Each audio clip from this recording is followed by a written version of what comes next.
Hello friends, आपला पुढील question आहे, what type of noun is the underline word? It means अधोरेखित केलेल्या नामाचा प्रकार कोणता? आपल्या सर्वांनाच माहिती आहे, नामाचे एकूण 5 प्रकार आहेत. ते कोणते? प्रॉपर नाउन, विशेष नाम, कॉमन नाउन, सामान्य नाम, कलेक्टिव्ह नाउन, समूहवाचक नाम, मटेरियल नाउन, पदार्थवाचक नाम, ॲब्स्ट्रॅक्ट नाउन, भाववाचक नाम. हे नामाचे मुख्य 5 प्रकार आहेत. तर पहा, आपल्याला दिलेलं स्टेटमेंट काय आहे? The crowd was very big. It means गर्दी खूप मोठी होती किंवा जमाव खूप मोठा होता किंवा घोळका खूप मोठा होता, असा याचा अर्थ होतो. तर इथे अंडरलाईन केलेला वर्ड काय? क्राऊड.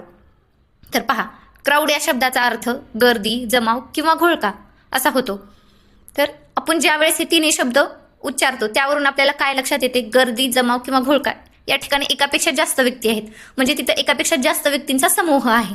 तर पहा, दिलेल्या या पर्यायापैकी कुठल्या नामाच्या प्रकारामध्ये समूह उल्लेख होतो किंवा समान गुणधर्म असलेल्या शब्दाचा उल्लेख होतो? तर पहा, कलेक्टिव्ह नाउन. कलेक्टिव्ह नाउन म्हणजे काय? समूहवाचक नाम. तर क्राऊड हा शब्द कलेक्टिव्ह नाउन मध्ये येतो.